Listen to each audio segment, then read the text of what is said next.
ہماری معلومات میں بھی اضافہ کیجیے۔ بچے جو روتے رہتے ہیں یہ بتائیں گے کہ یہ بچہ کیوں ضروری ہے۔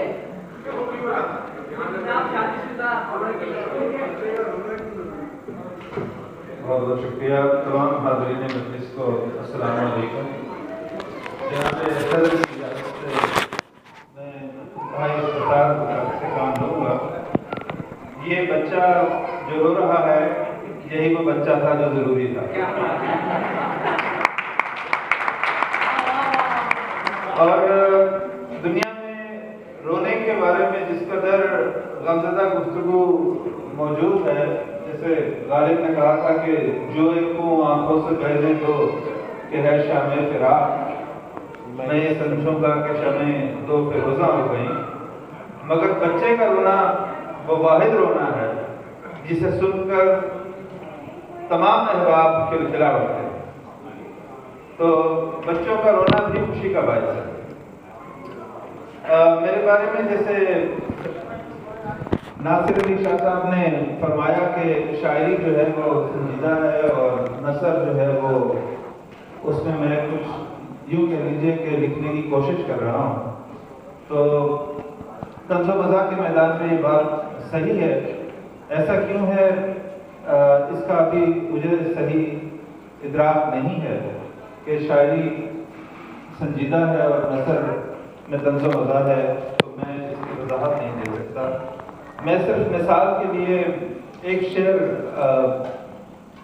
آپ لوگوں کی نظر کرتا ہوں جس سے شاید کچھ سنجیدگی کا عنصر ظاہر ہو کہ روحانیت سے دور مسلمان کی روح اب،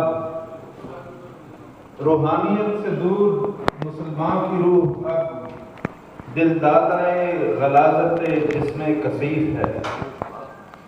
تو وہاں سے بچہ کیوں ضروری ہے تک کا جو سفر ہے وہ ایک مضمون ہی کی صورت سے شروع ہوا، اور وہ مضمون جو ہے وہ پھر آہستہ آہستہ ایک کتاب کی شکل اختیار کر گیا۔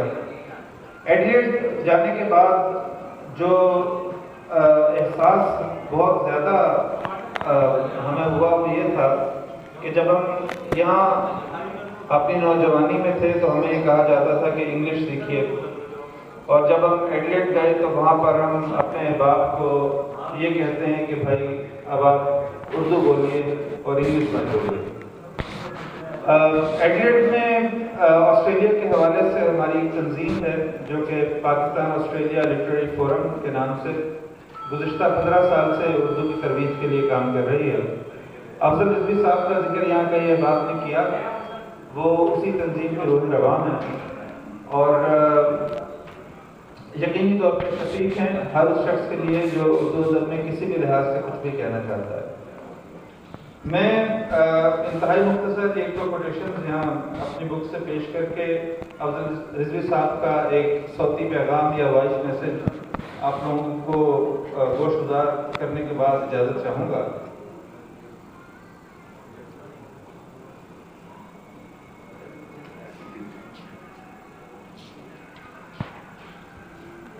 اس کتاب کے جو 18 مضامین ہیں اس میں سے ایک مضمون ناف کے عنوان سے ہے۔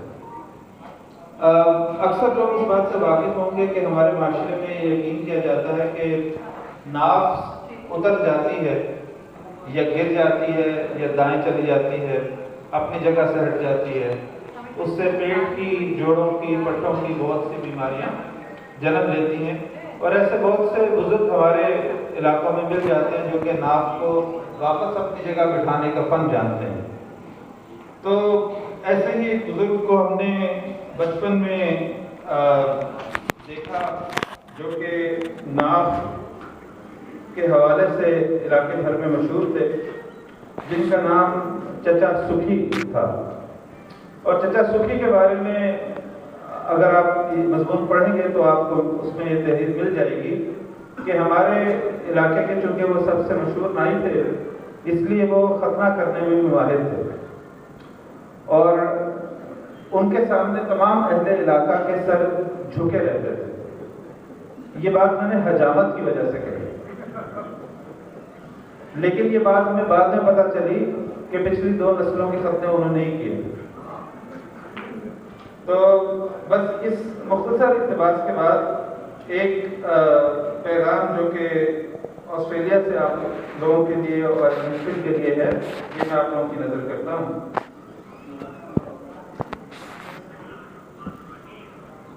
صدر مجلس محترم و مکرم پروفیسر ڈاکٹر رئیس احمد صدادی صاحب، مہمانان خصوصی مخدومی محمد ناصر علی سید صاحب، ڈاکٹر محمد محسن علی یادو صاحب، مقررین تقریب جناب جاوید منظر صاحب، زاہد جوہری صاحب، وردانہ صاحب صاحبہ، جناب نجمی صاحب، محترم شکیل خان صاحب، جناب عرفان شاہ صاحب، اور نہایت ہی محترم حاضرین مجلس، آسٹریلیا سے افضل عزمی صدر پاکستان آسٹریلیا لٹریری فورم، آپ سب کی خدمت میں سلام عرض کرتا ہوں. حاضرین محفل، میں اپنی طرف سے اور پاک آسٹریلیا کی طرف سے آج کی شام قلم گوئل اور بچہ کی ضروری ہے کہ یہ شاندار تقریبی رنمائی سجانے پر منتظمین اور مصنفین کو مبارکباد پیش کرتا ہوں. حاضرین، قلم گوئل کے مصنف سید محمد ناصر علی صاحب نہ صرف ایک کونا مشق ادیب ہیں بلکہ ان کی شخصیت کے کئی پہلو ہیں. آپ آدمی حقوں کی جانی پہچانی شخصیت ہیں. یہی نہیں، صحافت سے وابستہ علم دوست بھی آپ سے واقف ہیں.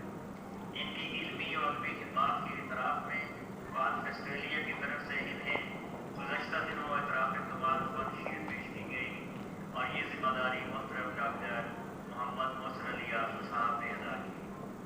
جہاں تک ڈاکٹر یادو صاحب کا تعلق ہے تو یہ نہ صرف بنے ہوئے شاعر ہیں بلکہ تنظیمی معاملات کو چلانے کا ہنر بھی رکھتے ہیں اور پاک آسٹریلیا کے سینئر وائس پریزیڈنٹ کی حیثیت سے اپنی خدمات سر انجام دے رہے ہیں. پیشے کے اعتبار سے نواز لیکن فکر و فن کے اعتبار سے دور حاضر کے شعراء میں ممتاز مقام کے حامل ہیں. آسٹریلیا میں پاکستانی اور خاص طور پر ایڈلیڈ میں رہنے والے پاکستانی ان کے قلب اور نقاش کے رشتے سے خوب آشنا ہیں. ڈاکٹر محسن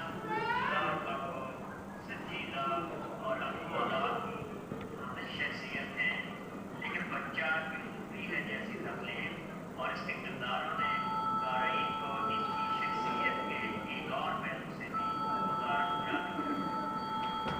میں نے یہ کتاب بچہ کی ضروری ہے سے خوب عزت اٹھائی ہے. امید ہے کہ آپ سب کو بھی پسند آئے گی. اپنی بات کو انتہائی مختصر کرتے ہوئے صدر محفل ڈاکٹر صدادی صاحب اور دیگر خواتین و حضرات کا شکریہ ادا کرتا ہوں اور مصنفین کو ایک بار پھر مبارکباد پیش کرتا ہوں. نیز امید رکھتا ہوں کہ ان کا قلب آنے والی نسلوں کی رہنمائی کے لیے چلتا رہے گا. آپ کی سماعتوں کا بہت بہت شکریہ. بہت بہت شکریہ.